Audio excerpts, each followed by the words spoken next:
하나님의 은총이 오늘 수요 예배에 나오신 성도님들 가운데 함께 하시길 바랍니다. 4년 전 미국에 온 이후로 사람들이 저를 처음 만나면 자주 묻는 질문이 있습니다. 불과 몇 주 전 자동차 수리를 위해 카센터를 방문했을 때도 직원 한 분이 저에게 같은 질문을 했는데요.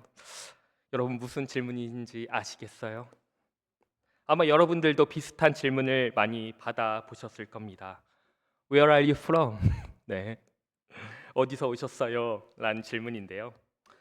이 질문은 상대방이 단순한 호기심 또는 잠깐 스몰톡을 하기 위해 저에게 묻는 질문일 수도 있습니다. 그런데 저에게는 제가 이곳에서 아직도 이민자, 외국인, 즉 이방인으로 살아가고 있다는 사실을 자주 일깨워주는 말로 다가옵니다. 한국에서는 한 번도 들어보지 못한 그리고 의식하지 않았던 저의 정체성의 문제, 소속감의 문제를 이 땅에서는 날마다 체감하며 살아가고 있습니다. 그런 질문들을 마주할 때마다 저는 자연스럽게 제 삶의 자리를 돌아보게 됩니다. 나는 지금 어디에 서 있는가? 그러한 질문 말입니다. 이러한 질문은 제가 경계 위에 서 있는 삶, 즉 낯선 언어와 낯선 문화, 낯선 제도 속에서 중심도 아니고 완전히 주변도 아닌 그 어딘가에서 끊임없이 적응하고 버텨야 하는 삶을 살고 있음을 실감하게 합니다. 분명 여러분들도 다 비슷한 경험이 있으셨을 겁니다. 낯선 환경 속에서 새로운 일터, 새로운 사람들, 또는 예상치 못한 인생의 전환점 앞에서 난 어디에 속해 있는가? 난 어디로 가고 있는가? 이런 질문을 해보신 적이 있으시지요? 익숙했던 자리에서 벗어나 앞이 보이지 않는 길을 걸어야 했던 그 순간들, 서 있는 곳은 분명하지만 마음은 어디에도 닿지 않는 것 같은 이 막막하고 이 외로운 때가 우리 모두에게 한 번쯤은 있었을 것입니다. 이렇게 경계 위의 삶은 누구에게나 찾아오죠. 그런데 생각해 보면 그 경계의 자리가 반드시 나쁘기만 한 것일까요? 돌아보면 그 경계가 주는 그 여백과 불확실함은 제 마음을 더 가난하게 만들고 그 갈급함은 하나님을 더욱더 간절히 찾게 만들었습니다. 바로 그 경계의 자리에서 저는 하나님의 은혜를 더 깊이 경험하고 있습니다. 루터교 목사이자 신학자로서 하버드 대학교의 교수였던 폴 틸리는 그에 져서 On the Boundary에서 이러한 경계의 삶을 신앙의 자리로 바라보았습니다. 그는 참된 신앙인은 늘 경계 위에 서 있는 사람이어야 한다라고 주장합니다. 세상 속에 속해 있으면서도 세상에 속하지 않고 이성과 신앙 사이를 넘나들며 존재의 불안과 이 희망 사이를 살아가는 사람이 바로 신앙인이라는 것이지요. 그는 또한 말합니다. 경계에 서 있을 때에만 진정한 물음이 가능하고 진정한 답도 가능하다. 이 경계라는 자리가 불안하고 긴장되는 자리이지만 바로 그 자리가 하나님을 새롭게 만나는 자리이며 진리와 의미가 열리는 신앙의 지점이 된다는 것입니다. 그리고 오늘 우리가 함께 나눌 누가복음 17장 말씀은 바로 그러한 경계 위의 삶의 자리, 즉 사마리아와 갈릴리 사이라는 그 경계에서 일어나는 이야기로 우리를 초대합니다. 오늘 본문은 예수님께서 예루살렘을 향해 가시면서 사마리아와 갈릴리 사이로 지나가시다가 한 마을에 들어가시는 장면으로 시작됩니다. 이 마을은 사마리아와 갈릴리에 있는 그 경계 지역에 위치해 있었습니다. 사마리아와 갈릴리는 서로 사회적으로나 문화적으로나 혈통적으로 매우 다른 지역이었습니다. 따라서 예수님께서 들어가신 그 마을은 서로 다른 두 사회의 경계선에 있는 두 세계의 그 긴장과 차이를 동시에 품고 있는 곳이었다고 할 수 있습니다. 이 서로 다른 문화를 가진 지역 사이, 경계 위에 있는 그 마을에서 예수님은 10명의 나병 환자들을 만나게 되죠. 그렇다면 이 마을이 위치한 이 경계는 우리에게 무엇을 말해주고 있을까요? 옥스퍼드 사전에서는 이 비트윈, 경계는 둘 이상의 존재 사이의 연결이나 관계를 의미한다고 정의합니다. 하지만 동시에 그 경계는 명확하지 않고 모호하거나 불확실한 상태를 뜻하기도 하죠. 사람들은 보통 분명하고 확실한 것을 좋아합니다. 애매하거나 모호한 상황은 불안하거나 불편하게 느끼기 쉽지요. 그런데 오늘 본 말씀을 보면 바로 이 경계, 이 모호한 지역에서 놀라운 기적이 일어납니다. 사마리아와 이 갈릴리 사이, 그 경계에서 피부병을 앓고 있던 이 10명의 환자들이 예수님을 통해 치유를 받게 됩니다. 여기서 한 가지 흥미로운 사실이 있습니다. 이 10사람 중 서로 다른 민족, 서로 다른 혈통을 가진 사람들이 함께 이 마을에 살고 있었다는 점입니다. 오늘 함께 읽은 18절 말씀을 보면 예수님께서 이 이방인 외에는 하나님께 영광을 돌리러 돌아온 자가 없느냐라는 말씀을 통해 이 10명의 나병 환자들 가운데 유대인도 있었다는 사실을 짐작할 수 있습니다. 당시 유대인들은 사마리아인들과 상종하지 않았죠. 요한복음 4장 9절 말씀을 보면 사마리아 여인이 예수님께 이렇게 말합니다. 제가 읽겠습니다. 사마리아 여자가 이르되 당신은 유대인으로서 어찌하여 사마리아 여자인 나에게 물을 달라 하나이까 하니 이는 유대인이 사마리아인과 상종하지 아니함이로라. 이 말씀을 통해 알 수 있듯이 당시 유대인과 사마리안 사이에는 깊은 갈등이 존재했음을 분명히 알 수 있지요. 그런데 오늘 본문에서는 이 사마리아인과 유대인이 함께 이 경계 지역, 이 마을에서 살고 있었습니다. 참 놀라운 일이죠. 어떻게 이러한 일이 가능했을까요? 무엇이 이들을 함께 살게 만들었을까요? 본문은 그 이유를 정확히 설명하고 있지는 않지만 우리는 충분히 짐작할 수 있습니다. 그들은 모두 나병 환자였기 때문입니다. 당시 나병, 오늘날 우리가 한센병이라고 부르는 이 병은 그 당시 하나님께 저주받은 결과로 여겨졌습니다. 그래서 사람들은 나병 환자들을 철저히 멀리했고 같은 마을에서 함께 살지 않았습니다. 하지만 이곳 사마리아와 갈릴리 사이 이 경계 지역에서는 서로의 혈통이 다르지만 공통된 고통과 아픔을 지닌 이들이 함께 살아가고 있었습니다. 질병이 그들을 하나로 묶은 것이죠. 이 10명의 사람들은 어쩔 수 없이 사회의 가장자리로 밀려났습니다.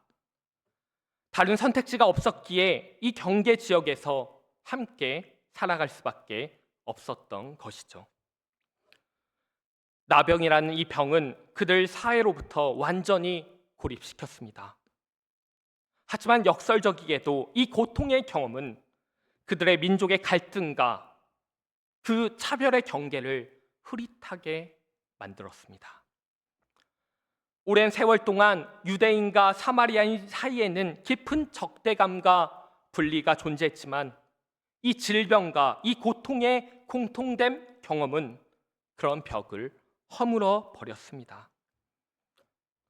서로 다른 혈통을 가진 사람들이 같은 아픔을 통해 하나로 연결되어 이 모순된 경계의 자리에서 함께 서게 된 것입니다. 보통 경계는 사람들을 나누고 갈라놓는 자리로 여겨지죠. 하지만 오늘 본문에서는 그 경계가 오히려 함께 있는 자리가 되었습니다. 소외되고 아픈 이들이 서로를 알아보고 함께 서게 된 자리였습니다. 그리고 바로 그곳, 그 고통을 함께 했던 그 자리에 그들은 예수님을 만나게 됩니다. 예수님은 자주 경계 위에 서 계셨습니다. 사람들이 부정하다, 가치 없다라고 여겼던 이들과 함께 하셨던 분이시죠. 예수님은 주변부에 있는 이들의 현실을 누구보다 깊이 아셨고 그들을 통해 하나님의 사랑이 어떠한 경계에 갇히지 않는다는 것을 보여주셨습니다.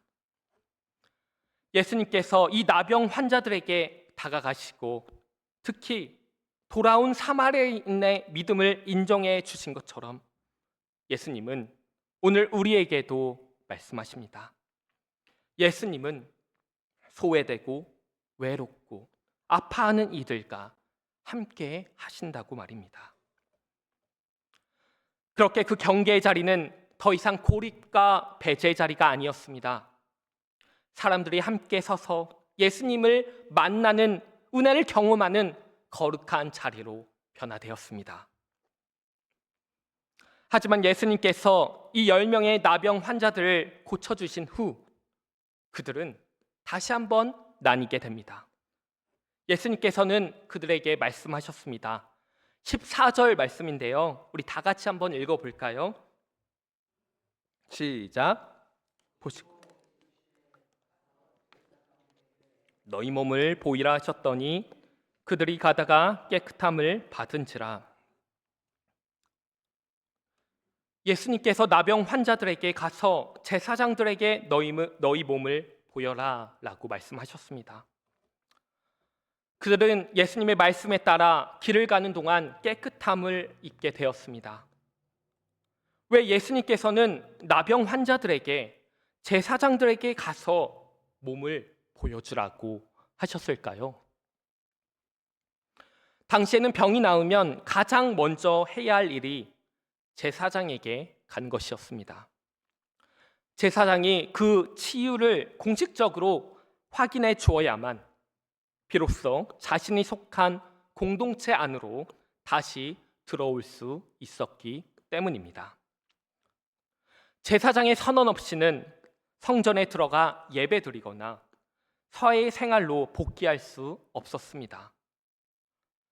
그래서 예수님께서 10명 모두에게 제사장들에게 가라고 하신 것은 그들이 다시 자신이 속한 공동체로 돌아가기 위한 첫 걸음을 내딛도록 격려하신 것이었습니다. 10명 모두 예수님의 말씀에 순종하여 제사장들에게 가는 길을 떠났습니다. 그런데 오늘 본문에서 특히 눈에 띄는 장면은 15절입니다. 우리 15절 다 같이 읽어볼까요? 시작. 그 중에 한 사람이 자기가 나은 것을 보고 큰 소리로 하나님께 영광을 돌리며 돌아와. 이 나병 환자들 10명 모두 다 고침을 받았지만 그중 단 한 사람만이 자신이 나은 것을 깨닫고 예수님께 돌아와 감사했다는 것입니다. 그렇다면 나머지 9명은 어땠을까요? 그들은 자신이 고침받은 사실을 몰랐던 걸까요? 아니면 알면서도 제사장에게 가는 길을 멈추지 않았던 걸까요? 성경은 기록되어 있지 않습니다. 그러나 예수님의 반응을 보면 10명 모두 고침을 받은 것은 분명합니다. 하지만 이 9명에게 더 중요했던 것은 제사장의 인정을 빨리 받아서 하루라도 빨리 정상적인 삶으로 돌아가는 것은 아니었을까요? 그들은 고침받은 기쁨과 더불어 다시 사회로 복귀하고 오랫동안 보지 못했던 사랑하는 가족들과 아니 지인들과 만나고 싶은 마음이 더 컸을지도 모르겠습니다. 하지만 우리가 잘 알고 있듯이 10명 가운데 오직 한 사람, 바로 이 사마리아인만이 예수님께로 돌아왔습니다. 그는 다른 사람과 달랐습니다. 자신을 치료해 주신 예수님을 기억했고 걸음을 멈추고 다시 예수님께 돌아왔습니다. 그리고 큰 소리로 예수님께 감사했죠. 예수님께서는 그에게 말씀하셨습니다. 일어나 가라. 내 믿음이 너를 구원하였다. 이 말씀은 단순히 병이 나은 것에 그치지 않고 그의 믿음이 온전한 구원에 이르렀다는 선언이었습니다. 돌아온 사마리아인과 나머지 9명의 차이는 단순히 자신의 치유를 알아챘느냐의 문제가 아니었습니다. 진짜 차이는 누가 그 치유의 근원을 깨닫고 그에 마땅한 반응을 했느냐에 있었습니다. 9명은 그저 자신들의 가장 급한 필요, 곧 사회로 복귀하는 것에만 마음이 더 쏠려 있었을지 모르겠습니다. 하지만 이 사마리아인은 달랐죠. 그는 예수님께 감사와 믿음으로 반응했습니다. 예수님께 돌아간 그의 선택은 단순한 감정이 아니라 의식적이고 믿음에 기반한 선택이었습니다. 그는 육체적인 치유만이 아니라 자신이 하나님과 깊이 만나는 영적인 치유를 받았음을 깨달았습니다. 그리고 이 은혜를 깨달은 그는 예수님께서 베풀어 주신 깊은 은혜에 대한 응답으로 예수님께 다시 돌아와 감사로 그 믿음을 표현했던 것입니다. 돌아온 이 사마리아인은 하나님의 은혜에 어떻게 우리가 응답해야 하는지를 깊이 보여주는 본보기가 됩니다.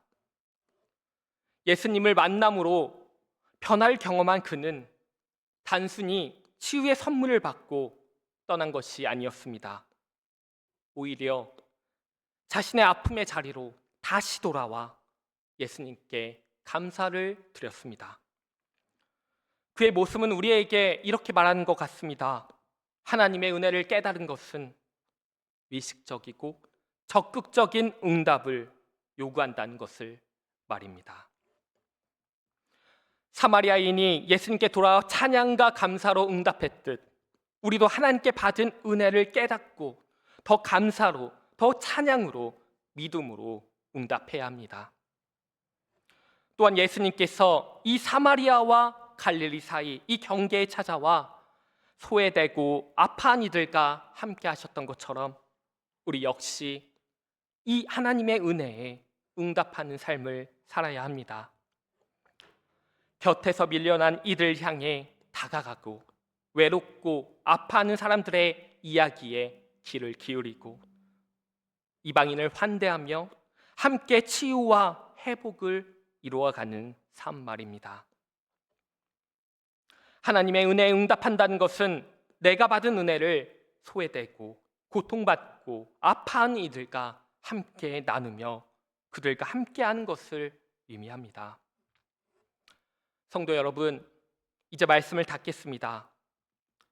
우리는 지금 교회력으로 예수님께서 부활하신 이후의 시간을 살아가고 있습니다. 예수님의 부활은 단지 과거의 사건이 아니라 지금 우리 안에서 살아 숨쉬며 우리의 삶을 새롭게 하시는 현재의 사건입니다. 그리고 부활의 주님을 믿는 우리는 그 은혜를 목격한 사람들입니다. 생각해 보면 이 본문 속 예수님께 돌아와 감사했던 그 사마리아인이 바로 우리 자신은 아닐까요? 우리가 아직 죄인 되었을 때 주님께서는 먼저 다가오셔서 우리를 만나 주셨습니다. 치유하시고 회복시키시고 우리를 하나님의 자녀로 삼아 주셨습니다. 그렇다면 이제 우리가 해야 할 역할과 책임은 분명합니다. 자신의 치유를 경험하고 예수님께 돌아온 이 사마리아인처럼 우리도 은혜에 감사하며 되돌아와 예수님께 더 감사하며 하나님께 영광을 돌리는 삶을 살아야 한다는 것입니다. 그리고 오늘도 경계에 서 있는 이들, 하나님의 사랑이 필요한 이들에게 우리가 받은 그 은혜를 흘려보내는 삶을 살아야 합니다. 오늘도 부활하신 주님은 우리 삶의 경계 위에서 여전히 우리를 기다리고 계십니다. 그 자리에 서서 주님을 다시 만나고 감사로 응답하는 저와 여러분이 되시기를 주님의 이름으로 축원합니다. 기도하겠습니다. 사랑의 하나님, 오늘도 우리를 예배 자리로 부르시고 말씀을 통해 만나 주심에 감사드립니다. 본문 속 사마리아인이 자신의 치유를 깨닫고 감사로 주님께 돌아온 것처럼 우리도 받은 은혜를 잊지 않고 찬양과 예배로 응답하게 하옵소서.